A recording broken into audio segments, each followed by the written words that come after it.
From the 1750s to 1950s, we enter the industrial age, industrial revolution. Something happens. Something happened. This is the first time in history that people who were born poor could be rich. First time in history. People who were born poor with no land, but they created something that made them rich. In the industrial age, machines equals wealth. Machines do more and more of the hard work. Thousands of years in the industrial age, and now we're transitioning to industrial age. All the farmers who were peasants, farmers, they have a little shack to live in, right? That's how it works. The industry, the industrial tycoons, and they say to the farmers, hey, instead of working every day, 7 days a week, 14, 15, 16 hours every day, come work in my factory. You only work 5 days a week, only 9 to 5. You can take the weekends off. You and Ethel go to Palm Springs. Have a good time. You mean it? More than that, if you do that, you come, don't work in the farms, come work in my factory. By the time you get to 65, I will take care of you. Now, think about it. If you were a farmer, working all your life under the sun, 7 days a week, someone comes along and make you this offer, what would you say? You say, sign me up. Let's do it. Sign me up. And then your life is about to change forever. And back then, Rockefeller, Carnegie, Henry Ford, J.P. Morgan, they became the richest people in the world because they created machines to make mass production possible. And what happens is this. In the first time in history, a new class of people was born. That's the middle class. For the first time in history, now people have extra time. They have extra income. Because before, working every day, nothing to do. Now they've got weekends. And they've got to do something with that extra time or extra income. So maybe they'll go away a little bit, take a little vacation. So now, not two classes. You have what? The poor, you have the middle class, and then you have the rich. Another thing that was born, a new revolutionary concept was born, and that is called retirement. Retirement was born out of the industrial age. I'm going to work at this job, 9 to 5, for 40 years. If it's good, then I'm going to retire. That's the concept from the industrial age. And what happens is this. You go home and you talk to your family. So imagine Joe working in the factory, right? One day the manager comes to Joe and says, hey, Joe, you are doing a very good job in the factory. You're doing things, you're productive. Here's what we're going to do. The manager tells Joe, why don't I send you back to school, get some education.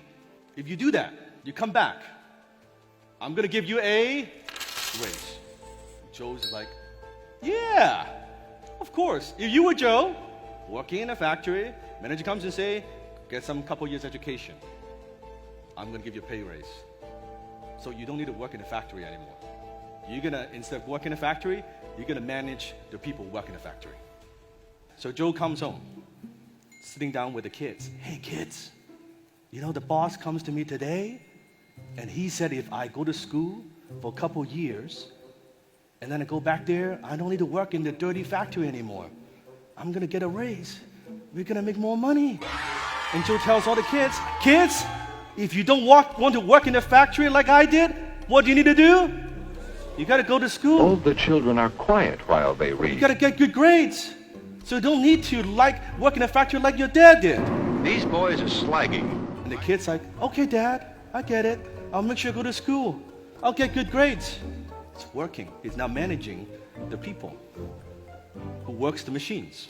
A couple years later, the manager goes to Joe, hey, Joe, you're doing such a phenomenal job.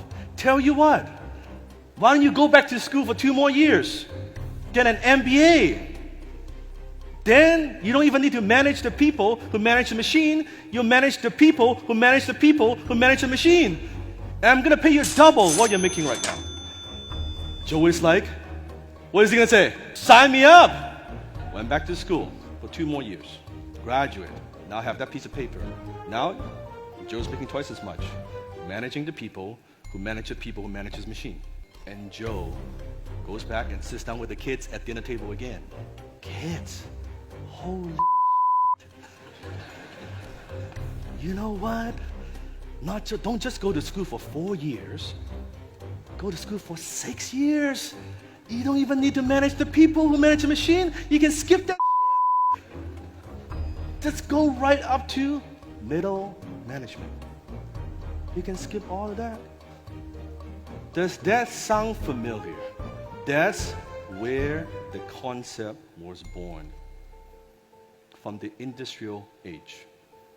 At the time, the key to success in the industrial age was traditional education. If you don't have a good job, you won't succeed. And a really good job is you're running the people who are running the people who are running the machines. That's a very good job. You work 40 years, 5 days a week, retire, they take care of you. Does that work for most people anymore? Most people struggle financially. Write it down. Because they're trying to create wealth with an idea that was created from the industrial age. From the 1950s. We're in the 21st century. Your family is feeding you idea. They're giving you the formula for success from 1950s. And you wonder why they struggle. And they think, if one job is not enough, if the formula doesn't work, what do? I get if that is not enough, I get a third job. Not only they don't get ahead, they get behind. They get left behind.